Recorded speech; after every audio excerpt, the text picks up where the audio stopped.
The Prabhupada Connection. Memories. 52. Pioneering the Way Srila Prabhupada Impacts Mexico. Part 5. The Sunday Lecture with Srila Prabhupada. The Sunday Festival was established by Srila Prabhupada to offer people who otherwise cannot assist the temple during the week because of work or other reasons the opportunity to participate in the temple programs. And every ISKCON temple around the world goes to extra lengths in preparations for offering the best of their facilities to their guests. The Sunday feast in the Mexico temple was a special event, a unique phenomenon in the whole movement, because of the great acceptance it had among the local people who assisted every week by the hundreds, filling the temple up to its full capacity. Apsara Devi Dasi. I remember that from the previous temple people would assist the Sunday feast in great numbers, and they always seemed to be increasing more and more. Every Sunday people surprised us because of their assistance. Because of Srila Prabhupada's presence, this Sunday was special. Early on during the day, regular guests and other curious people started to arrive at the temple. They wanted to meet Srila Prabhupada because some of them had seen him on television.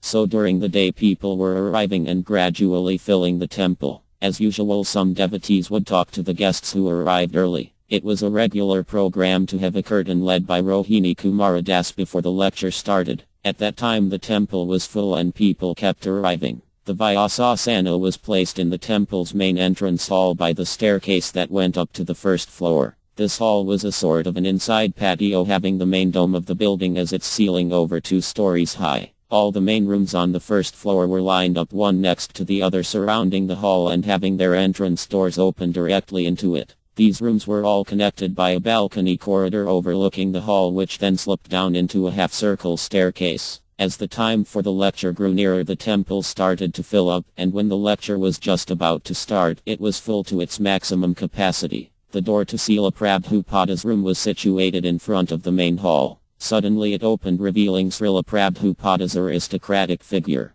The devotees and assembled public then started to chant, Jaya Srila Prabhupada, Jaya Srila Prabhupada. As Srila Prabhupada walked down the open staircase, the curtain intensified and the crowd made way for him to pass. He went towards the Vyasasana, placed his cane to one side and sat down. This was the climax point in the curtain, with all the devotees and guests jumping up and down with their hands in the air. Shima Sundara Das. I remember that there was a surprisingly large number of people. The temple was overflowing and Srila Prabhupada was very pleased. When the curtain stopped, Srila Prabhupada offered respects to the disciplic succession, took his kartals and began to sing, Jaya Radha Madhava Kunya Bihari, Gopiyana Vallabha Girivanadari. He sang for some time and when he stopped again offered respects to the disciplic succession and began his lecture. Radha Krishna Das. I knew the devotees since 1971 and in 1972 I was invited by a friend to meet the Guru of the Hare Krishnas who was visiting Mexico. We set out for the Sunday program that evening. When we arrived, Srila Prabhupada was already giving the lecture. He was lecturing from the 6th chapter of Bhagavad Gita, most probably text 11 and 12.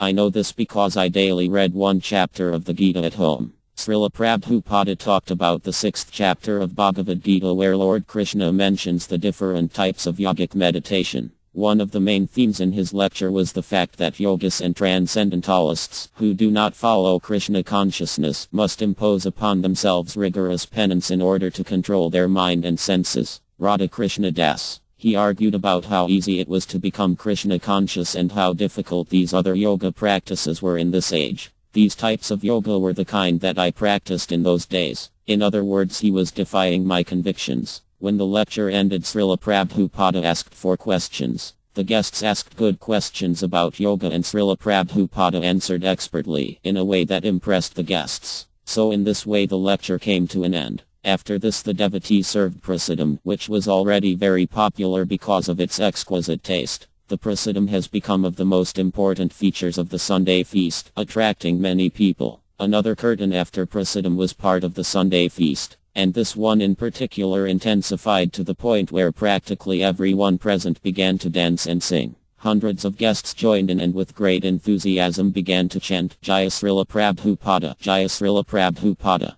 This caught Srila Prabhupada's attention, who was already in his room. He sent the temple president to see what was going on. He went to see and then returned telling Srila Prabhupada that they were chanting his name and wanted to see him. His Divine Grace then agreed to their request. Rama Govinda Das. I was talking to a girlfriend of mine who had introduced me to Indian philosophy. She went to the Sunday feast that day to listen to Srila Prabhupada. After having dinner we were conversing when a devotee announced that whoever wanted to go up to Srila Prabhupada's room could do so and have the opportunity to speak to him personally and offer him respects. We went up the stairs toward his room, but we had to wait for a while because there was a line of people waiting for their turn to see Srila Prabhupada. When we were finally able to go in, I could see that Srila Prabhupada was very moved and pleased by the people's attitude who were able to perceive in a natural way the spiritual qualities of a saint like Srila Prabhupada. My girlfriend was very impressed with Srila Prabhupada and left very happy because she had the opportunity to listen and to personally interview His Divine Grace.